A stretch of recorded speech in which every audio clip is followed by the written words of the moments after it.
Morning. Good morning. Morning. So, Kayvon was able to block that field goal. Did you guys see a look on tape, or was that just like a great play for him? Yeah, it was a really good individual effort out of Kayvon. On the first one, I believe their first PAT, he kind of squeaked in there. And it was something that we had seen on tape that we talked about as a group on Fridays, seeing like, hey, this may be an opportunity. And the first one, Kayvon got through, didn't block it. He came off the sideline after, he's like, and we went the other way the next time. He's like, hey, give me another opportunity. I think I could get it. So once again, one of those things similar to Carolina. Something we saw on tape, they came off saying we have an opportunity. And, you know, it's really hard, especially on such a short field goal, to get, especially the second widest guy, to get his hands on. But he did a heck of a job. Same with Sean Bradley. You know, he attacked that outside arm on one of the guys. And to be completely honest, Derek Barnett has so many blocked field goals. They probably specialized on him. Hey, 96 is around here, so he probably thought he may get through there. But it helped out, and Kayvon had a heck of an effort to, one, clear his feet between the wing and the end right there, get his hands up in such a quick manner to block it. We would have loved Alex to go back to his catching days from Little League Baseball, but didn't get the scoop and score, but we got the opportunity to get the points off it. So just a great individual effort out of Kayvon, but it's a whole, you know, Friday seeing something, then, you know, Derek, Sean, and Zach rushing off the edge to give him that gap to get through. Are blocked field goals, extra points, are those something that you scheme? And as you interviewed, was it like a point of pride for you? Was it like the blocking of field goals and extra points? Is something I guess you discussed? In terms of like kind of interviewing, no. You know, a lot of it is just chance, and some guys just have a knack for it, getting their hands up. I mean, you can see Calais Campbell from Baltimore. He's got a few of them. Derek has a lot here. Some guys just have a knack for it, but there is some things where, you know, you go into a scheme and you're reviewing the call, you're going to the same call, then you may throw a little wrinkle in there and a guy falls forward and they get their hands on it. I mean, in the Vegas game, we had one and Derek got through and he tipped it, didn't get the full hand on it. So some guys just have a knack for it. But there is stuff we scheme up, try to get these guys to get their hands up, and you never know. Just like that, it's a momentum swing. You know, taking 3 off the board right there and hopefully turning it into 7. When you bring up Derek having a knack for Calais, I mean, obviously he's really long. He's got that tremendous height. Derek, not so much. What kind of knack is it? Is it just seeing a sort of a weakness in the gap? What do you think it is? You know, when you watch Derek on his field goal block, I mean, he blocked when I was in San Francisco, I believe in 2018. He blocked it here in that rainy game. He has this swim move that's really good. It's very powerful, and it gets guys off balance a little. And he's a pass rusher. He can squeak through, and he swivels those hips in, and he gets his hands up. So it's just one of those knacks where, you know, as a pass rusher, you do it for so long, you can still do it on a field goal block, and he gets through and he gets his hands up really quick. And he doesn't get it every time, but a lot of times he does get his hands up, and it gets him, you know, when a kicker sees somebody there, it may affect him the next time, and he may push it, he may pull it. So it's just one of those things some guys have a knack for. When it comes to Sean Bradley, you mentioned Sean Bradley earlier, what has made him so effective when it comes to special teams? And the energy seems like he's talking when it comes to like right before kickoff in terms of that. What is this energy you bring to the special teams? You know, to play this game, you got to have some sort of edge to you, and Sean has that edge. Obviously, you know, he's, you know, born and raised around here. We really rely on Sean because he does bring great energy every day. Sean's the same person every day, and, you know, just having conversations with him throughout the off season and preseason, and just seeing the athletic ability. I mean, you saw in that punt coverage rep, he ate up a lot of ground real fast, and he hit a good hit on the returner. Sean's just been outstanding, and he wants to be great at whatever we ask him to do on special teams, and he's been doing a heck of a job for us. Obviously, he's tied in the NFC for the most special teams tackles, and he takes pride in it. He wants to do it. He wants to go out there. He wants to make plays. But the best thing about Sean is he's not getting outside of his own body to get these plays. He's doing everything we ask. He's staying disciplined. He's just getting out there and making a heck of a play in the coverage, in the blocking phases. So it's all kudos to Sean, really, you know, taking advantage of this role that he has. And, you know, he's one of those guys that we're going to rely on for this stretch right here. And I think he's up for the challenge. Mike, we don't really talk about kickers being like competitors or having that competitive spirit. What stands out to you about Jake as a competitor?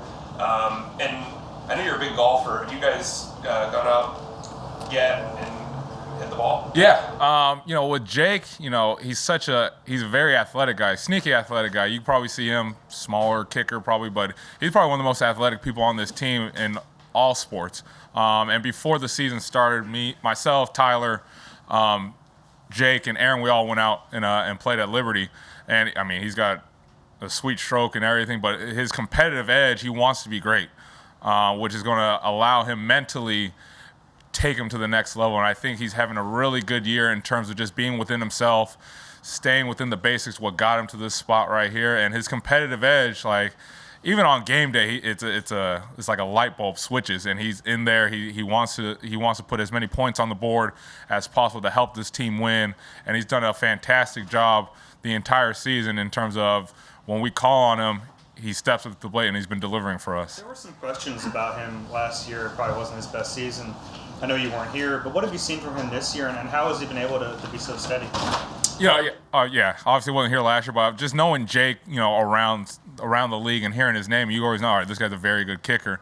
And it's more kudos just to him kind of refocusing on what, like I said, got him here, and that's just his fundamentals. Working with Aaron and Rick in the offseason, getting that down. Obviously, there's going to be a new holder, so there's going to be something new.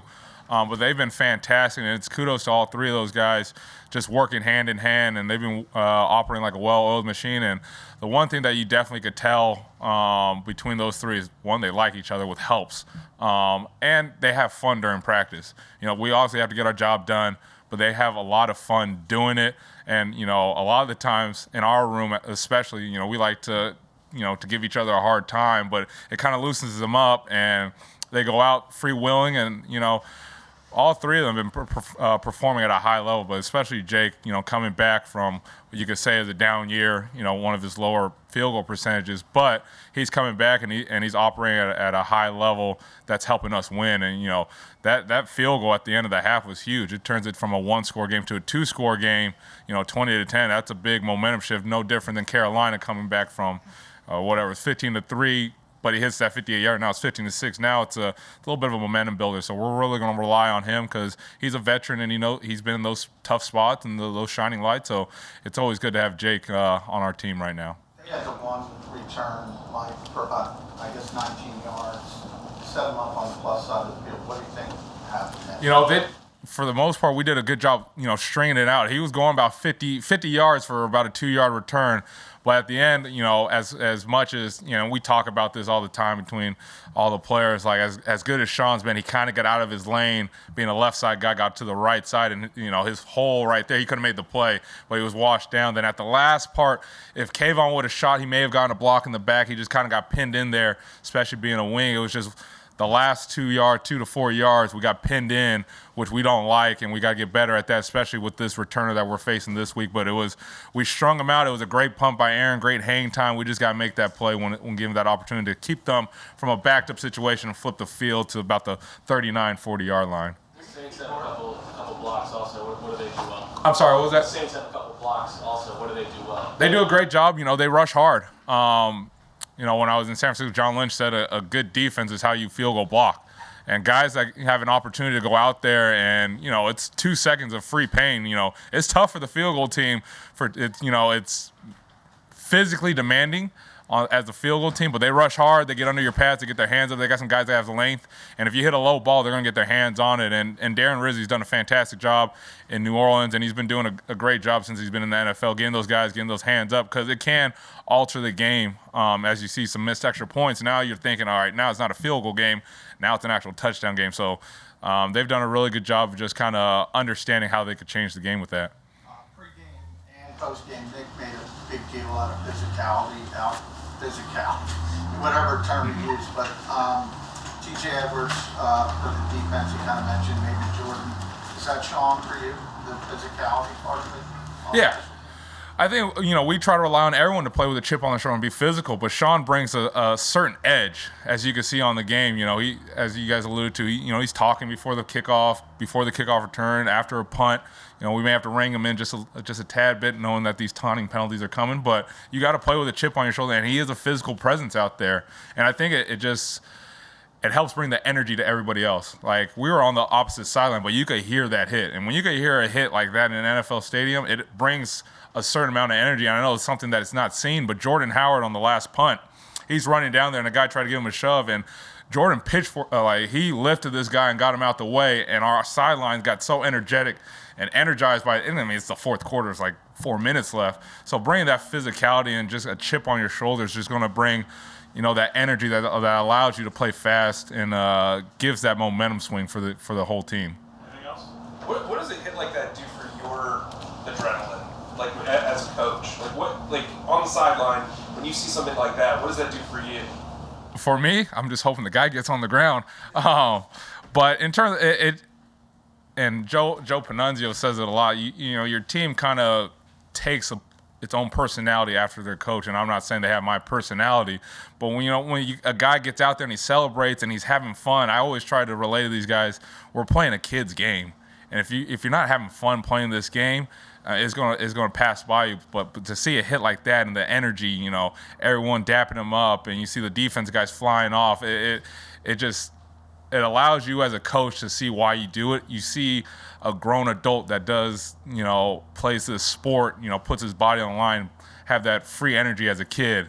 So it almost is like it's very accomplishing to see a guy go out there and have fun like a kid does, like we were all in Pop Warner or whatever. So for me, that's what it brings when you see a guy make a big hit like that and see him get up and do stuff like that.